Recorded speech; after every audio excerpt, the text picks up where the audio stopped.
Thread 3 was the analysis and exploitation program, not collection program. And they make that very clear. It's described as an analysis program, not a sighting catalog. And its purposes were for understanding the mechanisms of UFO movement. How are they defying gravity the way that they do? Assessing and then technological exploitation of that. And then studying effects on weapon systems, aircrafts, and electronics, and possibly using them for warfare. And this aligns exactly with what Knapp's testimony about the Thread 3 focused on. It's a very strong parallel between what we were doing here in the United States and what they were doing there in Russia. I mean, it's basically almost the same damn thing. Very, very similar program. So Russia wasn't just studying UFOs. They wanted to know how they worked so they could exploit that technology. Another important piece in here is that UFOs did interact with military assets and electronics. So UAP encounters reportedly caused disruption of avionics, effects on radar, interference with electronic systems, and physical effects on pilots and observers. Again, matching up very closely with what we've heard from whistleblowers for a very long time here. The physical effects on pilots and observers. We've talked about the Eric Davis paper on the UAP injuries. We've gone through that. We had Steve on here to clarify some of those things.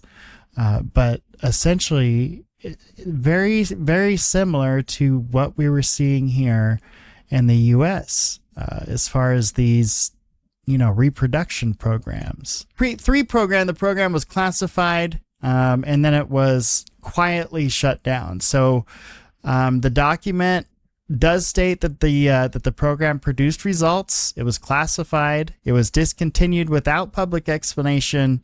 It was not declared a failure, which could mean that it just went deep into a deeper frame of classification, as opposed to ending, right? Like, I doubt they would just end it if they were finding stuff that was yielding results.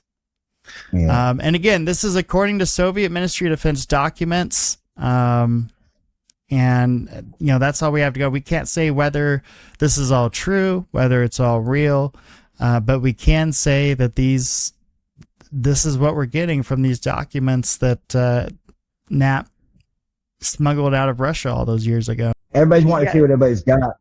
That's what I always pose it as, is they're probably spying on each other and and they're just shooting each other with microwave weapons to figure shit out, and this is the result of it. Well, that was a big thing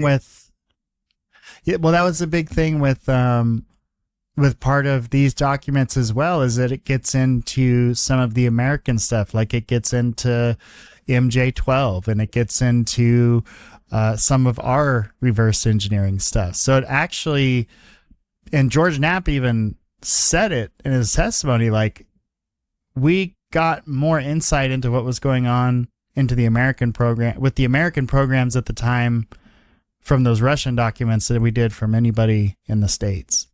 So those Russian documents kind of gave them the insight into what was going on here. The way that people handle things, the way that our government handles shit, the way that it's no telling, dude. But it's crazy shit that goes on, and it's not even. It's a clown world. That's the best thing to. Do you think does it legitimize some of the claims anymore to know that this other superpower across on the other side of the globe was also running these same programs? Like I said, I think all that is that we're of course going to have a reverse engineering program where we're like, if we fly something over there like we had before, that guy. Oh, this isn't talking about technology. No, they clearly state UFOs in this paperwork. Well, I think it's probably just to either mislead them or just like I said, I don't give it any kind of really credibility because it's basically one is the government. Another big government to Russia, like they've never been the most trustworthy, people, and sure, we're not. So like, I don't put it off on the realm of like impossible, but I think it's highly unlikely. This is two Cold War nations just like fucking with each other. Yeah, well, there's probably a lot of. There's probably the reason behind it. It could be it's your guess, dude. Like it could be about oil, it could be about anything. Man, they've muddied the water, so there's no telling, dude. What? So Steve says, smuggle my ass. Knapp's employer in the early 90s paid a bunch of money for some shady intel brokers selling alleged old Soviet files of shady origin. Could easily be faked or Soviet propaganda. So, but that would mean, if that's true, that means that Knapp lied under oath? Because under oath that he took the top page off of those papers and put them in his briefcase, and he's also said a lot of things, man. I think he's just shady, and you're never going to get the whole treat. He uses words and semantics just like everybody else to try to act like it's something it's not. The bombing, basically, if you think about it, I used to kind of believe what he said. I didn't know it was up for a debate, but now, I would say within the past 4 or 5 years, I've come to know him as, old Knapp, the bullshitter. Is there anything in particular he did, or was it just like it just existed, compilation of everything, or just because all he's reporting is just about to get people stirred up and it's all about it's all about aliens and this and I heard that he did a good job as far as like bringing down a lot of crime and stuff in Las Vegas. So I'm not saying he's not like a useless reporter or journalist. I'm just saying he's kind of went off into the territory of just anybody giving him something and him running with it. Kind of like Elizondo, I think of... Well, not anybody. He said my boy Dan Bursch was full of shit.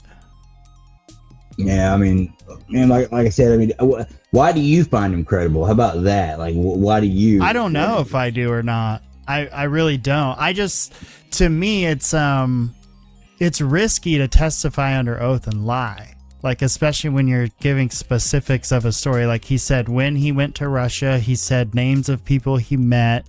He said exactly how he smuggled it in. So, like, if you can go out and prove any of that's bullshit, he can get in trouble for perjury. And not that anybody would actually prosecute it, but he could. But who's gonna give him for perjury? Like, what does he have to lose?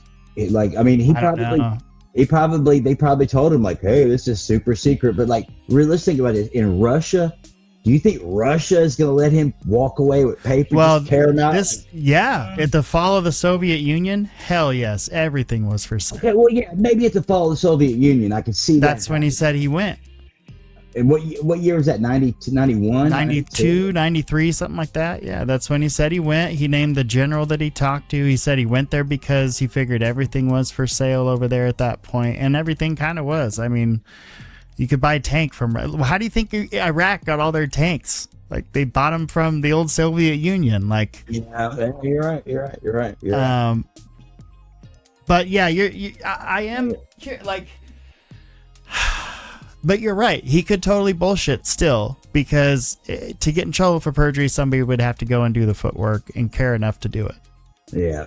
He generates interest, and he gets people talking and but other than that, it's never really talking about anything I think is super productive or but then again, I don't watch his newscast. I just see his highlights and stuff. So I can't really say like everything that, about him, but from what I know, I just don't I don't trust him. Like, he's a snake in the grass, and that Corbell with him, dude.